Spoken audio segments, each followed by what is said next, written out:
This video is sponsored by SBO Digital Marketing. இது வந்து genuine and ட்ரஸ்டடான platform. வீட்டில் இருந்தே நமக்கு கிடைக்கிற ஃப்ரீ டைமில் இதில் ஒர்க் பண்ணி ஏர்ன் பண்ணலாம். இதை பற்றி ஃபுல் டீட்டெயில்ஸ் உங்களுக்கு தெரியணும்னா ஸ்க்ரீனில் கொடுக்குற நம்பரை காண்டாக்ட் பண்ணுங்கள்.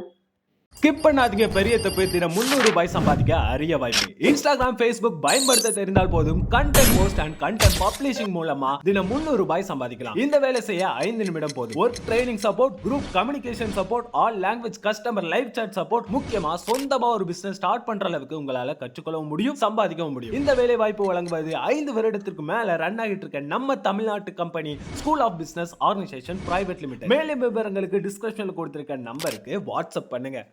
அஸ்ஸலாமு அலைக்கும், வெல்கம் டு சமையலும் சத்தியமே. நாம் இன்றைக்கி பார்க்க போகிறது ட்ராகன் காலிஃப்ளவர் தான் பார்க்க போகிறோம். ட்ராகன் சிக்கன் செஞ்சு போர் அடித்தவங்க இந்த காலிஃப்ளவரில் ட்ரை பண்ணி பாருங்கள், ரொம்பவும் டேஸ்டியாக இருக்கும். நான் காலிஃப்ளவர் எடுத்துகிட்டு இதே மாதிரி பூவாக சின்ன பூவாக கட் பண்ணி வச்சுருக்கேன். இதை 2 தண்ணி நல்லா கழுவிட்டு எடுத்துக்கலாம். காலிஃப்ளவருக்கு தேவையான உப்பு சேர்த்துக்கோங்க. 1 டீஸ்பூன் அளவு மிளகுத்தூள், 2 டேபிள் ஸ்பூன் அளவு கார்ன்ஃப்ளவர் சேர்த்துக்கோங்க. 1 டேபிள் ஸ்பூன் அளவு மைதா, 1 டீஸ்பூன் அளவு சோயா சாஸ், ஒரு முட்டை சேர்த்துட்டு இது எல்லாத்தையுமே நல்லா மிக்ஸ் பண்ணி விட்டுருங்க. அந்த முட்டை மாவு எல்லாமே அந்த காலிஃப்ளவரோட கோட்டாகி வரணும், அந்தளவுக்கு நல்லா மிக்ஸ் பண்ணி விட்டுருங்க. மிக்ஸ் பண்ணிவிட்டு ஒரு அரை மணி நேரம் இதை கண்டிப்பாக ஊற வச்சுருங்க. எந்த அளவுக்கு ஊறுதோ அந்தளவுக்கு டேஸ்ட்டு சூப்பராக இருக்கும். அரை மணி நேரம் ஊறின பிறகு இதை ஃப்ரை பண்ணிக்கலாம்.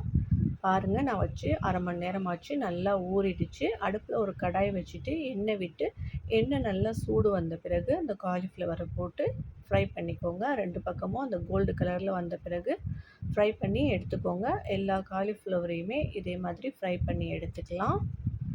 நமக்கு நம்ம நிறையா சிக்கனில் தான் ட்ரை பண்ணியிருப்போம். இதே மாதிரி காலிஃப்ளவரில் கண்டிப்பாக ட்ரை பண்ணுங்கள், ரொம்பவும் டேஸ்டியாக இருந்தது. வீட்டில் உள்ளவங்களுக்கு சிக்கனை விட இந்த காலிஃப்ளவரில் செஞ்சது தான் ரொம்ப பிடிச்சிருந்தது. அதனால் கண்டிப்பாக நீங்களும் இன்ஷால்லா ஒரு தடவை ட்ரை பண்ணி பாருங்கள். நான் எல்லா காலிஃப்ளவரையுமே ஃப்ரை பண்ணி எடுத்துக்கிட்டேன். அடுப்பில் ஒரு கடாய் வச்சுட்டு 1 டேபிள் ஸ்பூன் அளவு எண்ணெய் விட்டுட்டு 10 பல்லு பூண்டு, ஒரு சின்ன துண்டு இஞ்சி 2யுமே பொடிசாக கட் பண்ணி சேர்த்துக்கிறேன். கொஞ்ச நேரம் வதங்கின பிறகு ஒரு பெரிய வெங்காயம் பொடிசாக கட் பண்ணி சேர்த்துக்கிட்டு அதையுமே வதக்கிட்டு 1 டீஸ்பூன் அளவு red chilli paste, 1 table spoon அளவு டொமேட்டோ ப்யூரி, 1 டேபிள் ஸ்பூன் அளவு டொமேட்டோ கெச்சப் 3யுமே சேர்த்துட்டு நல்லா ஒரு தடவை வதக்கி விட்டுட்டு 1 டீஸ்பூன் அளவு சோயா சாஸ் சேர்த்துட்டு அதையுமே கொஞ்சம் நேரம் வதக்கிட்டு ஒரு 1/4 டம்ளர் அளவு தண்ணீர் விட்டுக்கோங்க. தண்ணீர் விட்டு மிக்ஸ் பண்ணிவிட்டு இதுக்கு வேணுங்கிற அளவு உப்பையும் சேர்த்துட்டு இந்த பச்சை வாசனை போகிற வரைக்கும் ஒரு தடவை கொதித்து வரட்டும். நல்லா கொதித்து அந்த பச்சை வாசனை போன பிறகு 1 டீஸ்பூன் அளவு தேன் சேர்த்துக்கோங்க.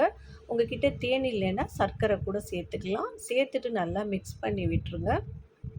இப்போது ரெடி பண்ணி வச்சுருக்க காலிஃப்ளவரை அதில் சேர்த்து நல்லா மிக்ஸ் பண்ணிவிடுங்க. அந்த சாஸ் அண்ட் காலிஃப்ளவர் நல்லா மிக்ஸ் ஆகி வரணும். அந்தளவு மிக்ஸ் பண்ணிவிட்டு ஒரு 5 நிமிஷம் அப்படியே வச்சுட்டு ஒரு பவுலுக்கு மாற்றிக்கலாம். பாருங்கள், நல்லா கோட்டாகி சூப்பராக வந்துருச்சு. இதை ஒரு பவுலுக்கு மாற்றிக்கோங்க. மாற்றிட்டு மேலே வெள்ளை எள்ளு அப்படியே தூவிட்டு சர்வ் பண்ணுங்கள். உங்கள்கிட்ட ஸ்ப்ரிங் ஆனியன் இருந்தால் அதுவுமே போட்டுக்கலாம். இது ஃப்ரைட் ரைஸோட ரொம்பவுமே சூப்பராக இருந்துச்சு. கண்டிப்பாக ட்ரை பண்ணி பார்த்துட்டு உங்கள் கமெண்ட்ஸை எனக்கு சொல்லுங்கள். என்னுடைய சேனல் பிடிச்சிருந்தால் சப்ஸ்கிரைப் பண்ணுங்கள், லைக் பண்ணுங்கள் அண்ட் ஷேர் பண்ணுங்கள். இன்ஷால்லா அடுத்த வீடியோவில் மீட் பண்ணலாம். அஸ்ஸலாமு அலைக்கும்.